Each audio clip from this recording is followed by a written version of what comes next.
Super fired up to be talking to our guy Chris Carter right now from the Post-Gazette. He's on the Fan Hotline, brought to you by Sullivan Super Service.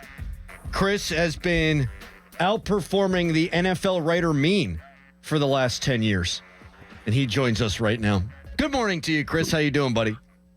I'm doing great. What the heck does that mean? I don't know what outperforming them. You haven't been following the Jim Rooney comments? Oh, that's what you were referencing. Now I understand. Thank you. I meant that as a big-time compliment, though, Chris, that you outperformed the mean. Certainly. Much better than average, and have been consistently for a long time. I hope I can get Mike Tomlin's salary. Yeah, no chance in that. We work in the media, Chris. I don't know if you know that. Yeah. What was I thinking? All right, buddy. Have you started scouting for the draft yet?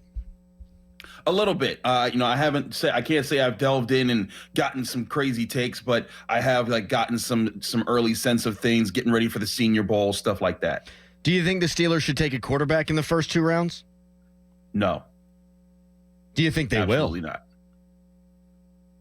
They shouldn't. I don't think they will. I think that this isn't the draft for quarterbacks. I think if there's a quarterback I like in this draft to go early in the first round that might turn into something, I think it's Cam Ward. I'm not a big Shedeur Sanders guy. I think if you took a Will Howard in the 4th, I could see that. Jalen Milroe around there if you want to get some project guys. But I don't think that's where the Steelers need to understand that this isn't the year to go after quarterbacks.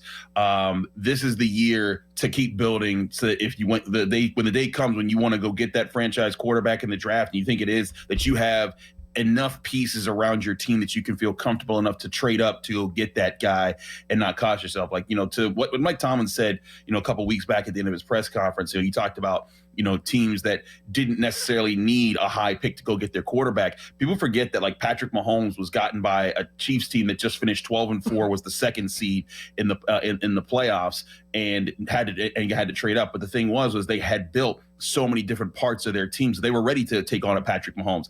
That's what this Steelers team it needs to get to. Its offensive line needs to improve. They need better playmakers. I think they need to fix a little bit more of this defensive line and probably shore up the cornerback room. If they do that, if they can accomplish at least 3 of those 4 things I just said, if I just said 4 things, if they can accomplish at least 75% of that from here to next year at this point, I think they could put themselves in a strong place where, I haven't even looked at next year's quarterback class, but say if there's a quarterback that you really like in that class, you can say, all right, we're trading our 1st, our 2nd, maybe a future 3rd, another 3rd, whatever, and then that's going to be our pick, and we're going to build around that guy. I think that's the position the Steelers need to be in right now. And there's a lot of good position groups this year in this draft class. Who realistically would fit as a top-tier wide receiver, free agent wide receiver for the Pittsburgh Steelers? Realistically, we throw out names every single day of guys that could be cut, DK Metcalf, Tyreek Hill, T. Higgins. Who realistically do you think that they'll target and could fit here?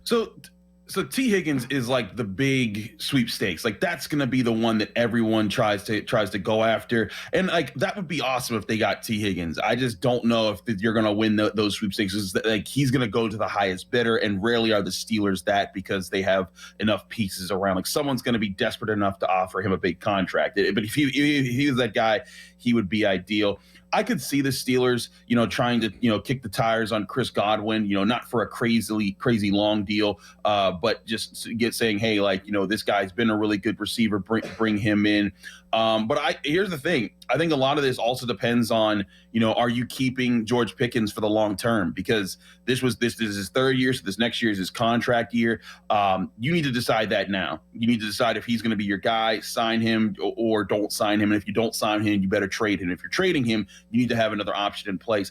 I would not be shocked if something like that happens, or even if something that doesn't happen, this team goes after, say, a Cortland Sutton or a certain type of guy, because I think that the Steelers know that they need a number 1 wide receiver and a number 2 wide receiver, and George Pickens can either be one or the other or neither and help you get to the end price end prize of getting both of those guys. So I fully expect the Steelers to sign a wide receiver. I wouldn't be shocked if they traded for a wide receiver. And I think if they do those two things, they're still going to draft a wide receiver, probably not in the first 2 rounds, but maybe in like round 3 again this year. And then you roll back with basically your top signed wide receiver, George Pickens, or the guy that you traded for, Calvin Austin, your rookie that you drafted this year, and Roman Wilson. And there's a group of 5 wide receivers. And if you get it right, I think you can have a better room than you've had the past couple years. Chris Carter, the Post-Gazette, joining us here on the Fan Morning Show. Chris, the Steelers have made no changes to the coaching staff, and we went through a timeline earlier on in the show. 9 days after Mike Tomlin's press conference, Canada was retained in 22. 5 days after Tomlin's press conference, Keith Butler retired in 2021. I'll put retired in quotes. 1 day after Tomlin, Randy Fichtner was out in 2018. 1 day after Tomlin, Todd Haley out. Are you expecting any Steelers coaching changes now at this point? I think one thing Tomlin's brought up was people's contracts running out, and that could be a thing that literally it happens at the end of January. And so what you're probably going to do is hear a silent like, hey, this such and such, is no longer with the team, and they've hired such and such to replace them. I did think if there was going to be a move as far as like right away, it would either be Terrell Austin or Pat Meyer. Neither of those have been announced. Now, again, maybe those are coming, but I think that there'll be some replacements but there will not be like wholesale replacements, like big up changes. I said from the jump, I did not think Arthur Smith was going to get any of these head coaching jobs he's interviewing. So and they're not going to fire him 1 year in. But when it comes to, defensive coordinator, Terrell Austin was just signed to a 2-year extension last year. So he has 1 more year on his deal. That would be up to the Rooney to see if they wanted to cut that short. And because there hasn't been an announcement yet, I don't think that's coming. So the question is then, okay, which position coaches would you not bring back whose contracts are expiring? Carl Dunbar, defensive line coach, is on that list. But I think Carl Dunbar has done a pretty good job, getting guys like Montravius Adams to be solid for the team when he couldn't stick in the NFL. He's coached Cam Hayward over the years. I think that Keanu Benton's improving. And I'm not so sure he's one of the guys that you would want to see change just for the sake of change for. But I wouldn't be shocked if there's some sort of turnover here that leads to some changes in the coaching staff. Chris, really good stuff as always, man. Appreciate your time. And you know what? You're way better than the mean. I shouldn't have said what I said before. It sounded like a backhanded compliment. I didn't know what that was referencing. I completely forgot about the Jim Rooney statement. I will say this, though, on the coaching staff thing. What may be the best answer for the Steelers is not replacing anybody in the staff, but adding people on the staff.